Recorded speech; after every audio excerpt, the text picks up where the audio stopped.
네, 안녕하세요 여러분 반갑습니다. 네, 오늘은 별카드, 별카드로 시작해 보도록 하겠습니다. 우리가 지난 시간에 타로 카드를 이해했을 때 성경 내용으로 이해를 해봤잖아요. 그런데 이번 시간에는 그리스 로마 신화 이야기로 이해를 해보도록 하겠습니다. 요 타로 카드가요, 되게 많은 의미가 있어요. 이해할 수 있는 방법이 굉장히 많아요. 그래서 뭐 별자리로 이해를 하셔도 돼요. 요거는 이제 물병자리 설이 있고 아니면은 개자리, 네, 그런 설이 있어요. 그리고 요거는 또 그리스 로마 신화에서 판도라의 상자 이야기가 하나가 있고, 나머지 하나는 이제 페르세폰의 이야기가 있습니다. 근데 저는 이렇게 이걸 다 소개시켜 드리지는 않을 거고요. 그냥 판도라의 상자 이야기로 제가 설명을 해드릴게요. 가장 이해가 쉬운 것 같아서 선정을 했습니다. 그래서 일단은 뭐 그리스 신화도 잘 모르시는 분들이 많으시죠? 네, 그래서 제가 판도라의 상자 이야기를 좀 이야기를 해드릴게요. 근데 이 판도라의 상자 이야기가 좀 길어요. 생각보다 길어요. 왜냐면은 판도라의 이야기만 나오는 게 아니라 그 이전의 이야기까지 좀 알아야 돼요. 그래서 최대한 간략하게 설명을 해드리도록 하겠습니다. 일단은 요 이야기의 배경이 되는 시기를 먼저 짚고 넘어가자면, 세상이 만들어지고, 그 다음에 뭐 고대 신들이 있었겠죠? 뭐, 그 다음에 뭐 제우스가 뭐 아빠 뭐 어쩌고저쩌고 막 아빠를 공격해서 뭐 사람, 자기 형제들 토해내게 만들고 막 그 다음에 있는 그런 시기예요. 그래서 이 시기 때는 인간이랑 동물이 없어요. 그냥 신만 살고 있었던 그런 이야기라고 보시면 돼요. 그런 시대의 이야기예요. 그래서 이렇게 신만 살고 있었던 그런 시기에 제우스라는 사람이 있었어요. 제우스는 신들의 왕입니다. 쉽게 말해서. 그래서 신들의 왕인 이 제우스가 이 땅을 보면서 맨날 따분해해요. 뭐 아무것도 재밌는 일도 안 일어나고 이 땅에 아무것도 없고 그냥 밀물과 썰물만이 어, 하루에 두 번씩 왔다 갔다 하더라. 그러니까 정말 따분했던 거죠. 그래서 이 제우스가, 이 세상에 뭔가 재밌는 일이 있었으면은 정말 좋겠다. 이게 너무 따분하고 재미없고 너무 평화로운 거죠. 그래서 자신의 밑에 있는 부하들이 있어요. 그래서 걔네들도 신인데, 그래서 일단 에피메테우스라는 신이 하나가 있고요. 그 다음에 프로메테우스라는 신이 한 명이 또 있어요. 그래서 그 두 명의 신을 딱 부릅니다. 그래서 명령을 해요. 야, 너무 이 세상 재미없으니까 야, 아무거나 뭐 좀 해봐. 채워봐. 이 땅에 뭐 돌아다니도록 좀 해봐. 이렇게 명령을 하게 됐는데, 그렇게 해서 하는 수 없이 뭐 에피메테우스랑 프로메테우스라는 그 두 명의 신이 내려갔어요. 그래서 고민을 한참 하기 시작합니다. 뭘 만들지? 뭐 이렇게 하다가 에피메테우스가 동물을 만들기 시작해요. 그래서 동물을 막 이것저것 막 다 만들고 뭐 새도 만들고 물고기도 만들고 뭐 다 만들어요. 근데 프로메테우스가 고민하다가 어떤 한 생명체를 만드는데 그게 인간입니다. 그래서 그 인간이 무슨 행동을 하나 지가 만들어 놓고 또 궁금하니까 또 인간을 계속 쫓아다녀요. 무슨 짓을 하고 다니나.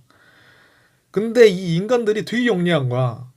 그래서 인간들이 막 도구를 사용해서 뭐 짐승을 잡고 막 도망갈 줄도 알고 막 어디 막 동굴에 숨어서 살 줄도 알고 막 그러는 거예요.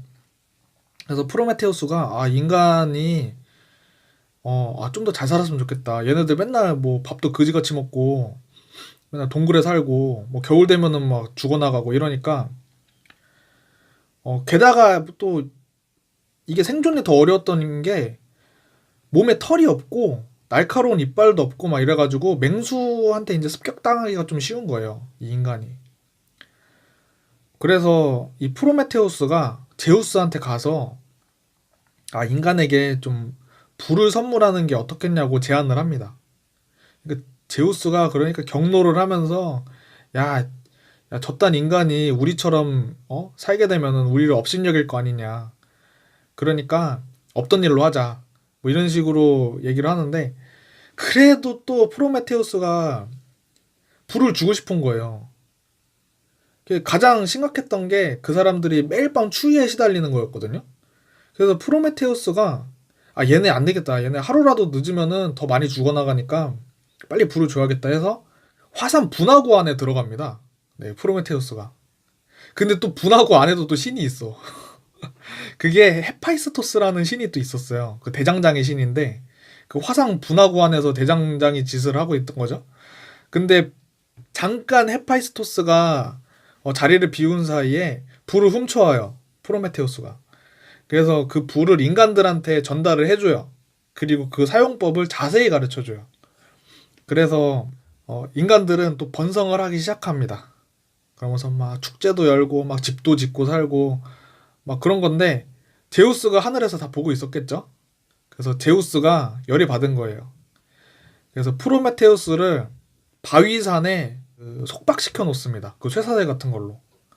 그리고 헤파이스토스도 좀 잘못한 거죠. 자기가 불을 뺏겼으니까. 그래서 헤파이스토스한테는 이제 여인의 동상을 만들라고 지시를 해요. 그래서 여인의 동상을 예쁘게 잘 만들었는데 제우스가 오더니 야, 이 동상의 이름을 판도라라고 하고 얘를 사람으로 만들자 해서 그 동상에 그 생명을 불어넣어주고 이름을 판도라라고 지어줘요. 그래서 그 판도라한테 얘기를 해요. 네가 지상에 내려가면은 에피메테우스라는 그 동물을 지은 신이 있는데 걔한테 가서 결혼을 해라 라고 명령을 하고 이거는 결혼 선물인데 내가 주는 요 결혼 선물 요 상자는 열어보지 마. 이 열쇠도 같이 줄 건데 이 상자를 열면은 내가 너를 벌하러 내려올 거야. 뭐 이런 식으로 말을 합니다. 그래서 판도라는 결혼 선물로 그 이상한 상자랑 열쇠랑 같이 뭐 에피메테우스한테 가가지고 같이 결혼 생활하면서 잘 살아요. 그런데 이게 문제는 그 상자에서 소리가 계속 나는 거예요. 밤마다 막 상자에서 막 제발 여기서 나가게 해달라. 뭐 여기서 나가면은 인간이 더 풍요로워질 수 있다. 뭐 이러면서 막 자꾸 사기를 쳐요. 그 상자 안에 있던 그 무언가가. 그래서 판도라가 막 처음에는 막 땅에 상자를 묻어보기도 하고 갖다 버리기도 하고 막 이러는데 그 소리가 계속 들리는 거예요. 그래서 결국에는 이제 미치겠으니까 열쇠로 그 상자를 땄죠. 근데 상자 안에는 어떤 게 들어있었냐면은 그런 게 있었어요. 속임수, 뭐 증오, 질투, 전쟁, 절망 뭐 이런 것들이 있었어요. 그러니까 인간한테 재앙이 될 수 있는 온갖 것들이 다 있었던 거예요. 그래서 그 온갖 것들이 막 튀어나오니까 판도라가 당황하면서 재빨리 상자를 닫아보는데 이미 늦었죠. 모든 게 다 나와버린 후였어요. 그래서 상자 속에서 나온 온갖 나쁜 것들 때문에 인간들은 더 힘들게 됩니다. 뭐 농사가 갑자기 안 되고 농사를 망하게 하고 그런 것들이 질병을 퍼뜨리고 뭐 사람들을 이간질 시켜서 분쟁을 일으키고 뭐 전쟁을 나게 하고 막 그런 짓을 하는 거예요. 걔네들이. 그러니까 상황이 막 이렇게 안 좋게 돌아가니까 판도라는 뭐 하루하루를 또 절망이라는 감정을 못 느끼고 있다가 이제 절망이란 거 알게 됐죠. 그래서 이제 절망 속에서 맨날 하루하루를 지새요. 그래서 상자를 연 것에 대해서 엄청 후회하게 되고 그러는데 그러다 어느 날 상자 속에서 또 다른 목소리가 들려오는 거예요. 분명 상자 안에 모든 것이 나왔던 걸로 이제 알았는데 아직 나오지 않았던 게 하나가 있는 거예요. 근데 그 상자의 목소리가 이렇게 얘기를 합니다. 나는 희망이라고 하는데 내가 이 상자 밖으로 나가야지 다른 모든 것들을 막을 수 있어. 뭐 이런 식으로 판도라를 설득을 해요. 근데 판도라는 야 다시는 이 상자 안 열겠다 이러면서 막 그렇게 고집을 부리지만 결국에는 그 희망의 목소리를 듣습니다. 그 희망이 말하는 그 이야기를 듣게 되고 믿어보기로 하고 상자를 다시 한번 열게 되는데 그 희망이 이 상자 밖을 나온 순간 모든 사람들이 갑자기 미래를 바라보기 시작하는 거예요. 야, 지금은 힘들지만 앞으로는 괜찮을 거야. 하면서 이 상황들이 점차 정리되기 시작해요. 그러니까 뭐 예를 들면 뭐 폐허가 된 마을을 수리하고 뭐 전쟁을 멈추고 뭐 싸웠던 그런 사람들끼리는 서로를 이해하게 되고 네, 뭐 이런 식으로 사람들이 많이 변화가 돼요. 그 위에서 또 지켜본 제우스도 매우 흡족해하는 거예요. 그래서 야 내가 이런 역경을 인간들한테 줬는데 이 인간들이 희망으로 또 극복을 하네. 네, 희망을 줘도 걔 안 될 거라고 생각을 했던 거죠, 제우스는. 그래서 야, 인간들이 희망으로 또 극복을 했네 이러면서 인간들을 극찬해요. 인간들을 막 칭찬하게 되고 프로메테우스를 이제 쇠사슬로부터 해방시켜 줍니다. 그리고 제우스가 이제 공식적으로 신들의 전유물인 그 불의 사용을 허가를 해요. 네, 그리고 인간들이 신들과 함께 살 수 있도록 그들을 인정하게 됩니다. 네, 그래서 그런 네, 스토리가 되겠습니다. 이렇게 이야기가 끝나게 돼요. 네, 그래서 이런 그 희망, 그 판도라 상자 안에 있던 그 맨 밑바닥에 있어서 미처 빠져나오지 못했던 그 희망이 빠져나오게 되면서 하늘의 별이 됐다라는 그런 스토리예요. 그래서 이 스타라는 이 카드에 대표적인 의미로 많이 쓰이는 희망, 뭐 그런 단어를 이제 떠올리시면 될 것 같습니다. 그래서 다시 카드로 돌아와 보면은 이 별 카드에서 하늘 위에 떠 있는 이런 별들이 판도라 상자 안에 있는 그런 희망이라고 생각하시면 되고, 그 중에서 가장 큰 별이 여기 중앙에 있죠. 노란색 별이. 요게 북극성입니다. 그래서 요 북극성이 의미하는 바가 또 있는데, 북극성은 오래전부터 뱃사람들이 목적지를 찾아가는 데 있어서 기준점으로 삼았던 그런 별이에요. 그래서 결국에는 북극성을 기준으로 내가 지금 어느 시점에 와 있는지를 잘 파악하고 있다는 그런 의미도 될 수 있습니다. 그래서 이 북극성의 의미를 좀 더 살펴보면 뭐 나의 위치와 상황 그리고 나의 주제를 잘 알아야지 원하는 목표를 이룰 수 있는 그런 지표가 된다. 그런 거를 의미한다고 보시면 돼요. 한마디로 나침반 같은 존재예요. 북극성이라는 게 나침반이다. 과거 자기 자신의 실수와 뭐 시행착오에 대한 그런 반성적인 사고방식, 뭐 그리고 내가 지금은 미숙하지만 뭐 시간만 있다면 충분히 성장을 할 수 있다. 뭐 이렇게 생각하는 성장형 사고방식이 자리 잡았을 때 뭐 비로소 어떻게 해야 될지 보인다는 뭐 그런 의미라고 생각하셔도 좋을 것 같아요. 그러니까 자신의 주제를 잘 알으라는 거예요. 나의 주제를 알고 나의 가능성을 믿을 때, 그럴 때 내가 어떻게 해야 되는지 알게 된다라는 카드예요. 굉장히 현실적인 카드입니다. 요게 희망이라는 단어가 요 북극성 하나로 인해서 굉장히 현실적인 카드가 됐어요. 네. 희망이라는 단어는 앞으로의 가능성을 믿어라라는 뜻이에요. 현재 나의 자신의 주제를 잘 파악을 하고, 네, 그래서 이제 요 다른 상징들도 계속해서 이어집니다. 여기서 보시면은 또 여자가 두 개의 물동이를 들고 있어요. 근데 여기서 하나는 땅으로 요 물동에 있는 물을 붓고 있고, 하나는 요 웅덩이로 이제 또 물을 붓고 있어요. 근데 이 카드는 요 카드랑 아주 유사합니다. 이 템퍼런스. 이 템퍼런스 제가 설명드릴 때도 이 육지에 발이 있고 이 물속 안에 발이 있는 거를 좀 강조를 해드렸었는데, 뭐 이거는 현실적인 의식 세계, 뭐 그런 현실적인 판단, 그리고 이거는 무의식 세계, 그러니까 감정적인 판단, 뭐 이런 걸 의미한다고 했었잖아요. 여기서도 별반 다르지 않아요. 여기서도 이제 육지가 의식 세계를 의미하고 이 물웅덩이가 무의식 세계를 의미를 해요. 그래서 이 여자가 의식 세계에 물을 붓고 무의식 세계에 이렇게 물을 붓는다. 근데 타로 카드에서의 물이라는 것 자체가 감정적인 거라고 제가 말씀드렸잖아요. 그래서 희망적인 감정 상태, 뭐 그런 희망적인 에너지를 요 의식 세계와 인간의 무의식 세계에 전부 다 이렇게 들이붓는 거예요. 그래서 이런 감정적으로 풍요로워지는, 네, 그런 것들을 의미한다고 보시면 돼요. 그러니까 결국에 이거 물도 희망이라고 보시면 돼요. 네, 희망적인 감정들을 이렇게 무의식 세계와 의식 세계에 둘 다 뿌린다. 네, 이렇게 보시면 돼요. 여기도 마찬가지로 뭐 의식 세계와 무의식 세계를 의미했듯이 얘도 무의식 세계와 의식 세계를 의미한다고 생각하시면 돼요. 그래서 다시 스타카드를 또 보면은 여기서도 특징적인 게 있는데, 여기는 또 발이 안 빠졌죠. 다시 한번 보시면은 얘는 이렇게 발이 들어가 있어요. 안에. 물 안에 들어가 있는데 얘는 발이 물 안에 안 들어가 있습니다. 이런 자세인데도 불구하고 안 들어가고 있어요. 이게 어떤 걸 의미하냐면은 이게 물은 이제 희망적인 감정을 의미하고 땅은 현실적인 노력을 의미한다고 보는 거예요. 여기서는. 그래서 희망이 현실로 되려면 그에 맞는 노력을 해야 된다라는 메시지로 해석될 수 있는 거예요. 그러니까 너무 희망적인 감정에 빠지지 말아라는 거예요. 이게. 그러니까 요 카드는 희망과 동시에 엄청나게 현실적이라는 거를 알 수 있겠죠. 네. 얘는 이렇게 얘는 빠졌기 때문에 감정적인 것도 이해를 해줘야 된다.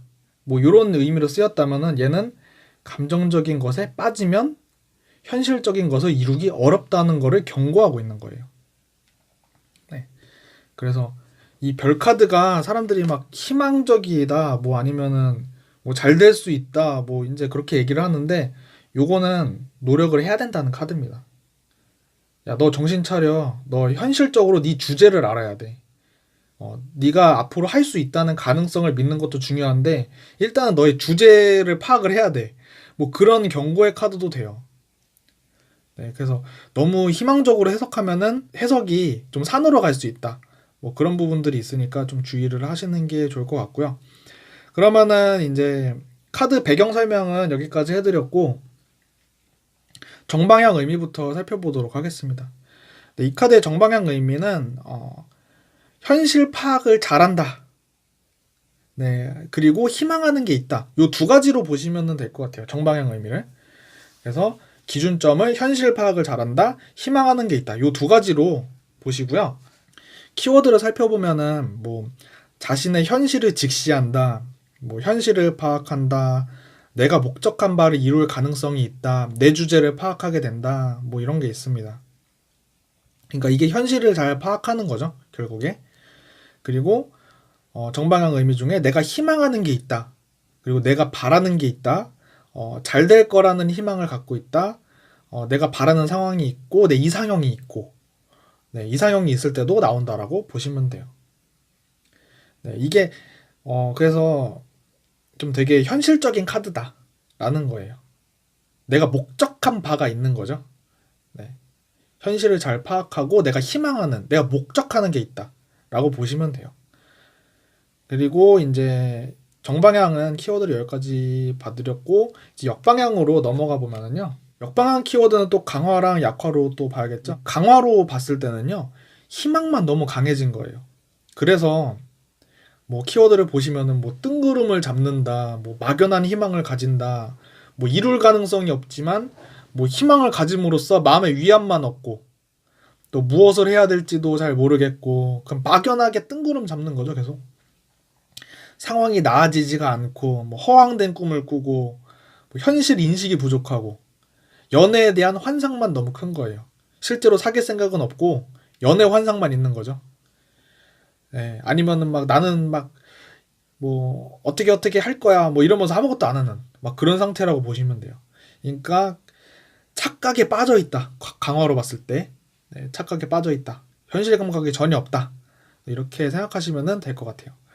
그리고 약화로 보자면은요. 너무 불안에 빠진 거예요. 그래서 희망이 너무 없어진 거예요. 네, 쉽게 말하면 그러니까 희망이 너무 없어져서 이제 불안해졌다. 그래서 키워드를 보시면 뭐 이 상황에서 해결책이 없어서 불안할 때 나오고 나 자신을 믿지 못할 때도 나오고 뭐 상황이 안 좋을 거라고 절망할 때 그리고 타인 또는 자신한테 실망할 때 그러니까 가능성이 없을 거라고 생각하는 거죠 결국에. 그래서 나의 가능성을 믿어야 됩니다. 이런 스타 카드가 나오시면은 언제나 내 현재 위치, 나의 주제 파악, 내가 어떤 상태인지를 우선 파악하는 게 제일 먼저 순서가 될 것 같고, 그 다음에 내 자신감, 내가 할 수 있다는 그런 자신감, 네, 그런 거를 가지시는 게 좋아요. 그래서 요 카드 나오면은 가장 좋은 방법이 뭘까요? 희망일기를 쓰는 거예요. 희망일기, 소원일기, 뭐 이런 거 있잖아요. 뭐 끌어당기며 법칙이라는 게 있어요. 끌어당김의 법칙 인터넷에 치시면은 거의 대부분 막 미신이라고 치부되는 경향이 있기는 한데 그게 일기를 쓰는 거 소원일기나 아니면은 내가 변화되고 싶은 그런 모습을 공책에 매일 하루도 빠지지 않고 적는 거 네, 그런 것들이 상당히 효과가 있습니다. 네, 저도 적어봤는데 괜찮아요. 나쁘지 않아요. 그러니까 뭐 어차피 뭐 공책이나 수첩에 적는 거라서 아니면 핸드폰에다가 적는 거거든요. 미지와 본전이에요. 그런데 그거가 매일 하게 되면은 조금씩 사람이 감정이 바뀌더라고요. 예. 그러니까 현실 상황은 그대로인데 약간 사람이 긍정적으로 바뀌는 효과가 있어요. 그리고 이제 계속 그걸 적다 보면은 그거에 대해서 계속 인식을 하게 되거든요. 그래서 내가 이거를 하고 싶은데 나는 현재 이래. 내가 이렇게 하면 어떻게 해야 될까? 뭐 이런 것들을 또 사람이 또 생각을 하게 되더라고. 쓰다 보니까.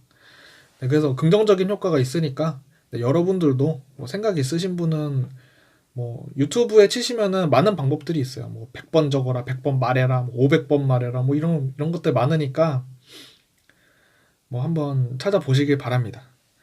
그래서 오늘은 여기까지 네, 별카드였습니다. 오늘 여기까지 하는 걸로 하고요. 네, 긴 영상 네, 시청해주시는 분들 정말 정말 감사드리고요. 저는 다음 시간에도 더 알찬 내용으로 다시 찾아오도록 하겠습니다. 네, 시청해주셔서 정말 감사합니다.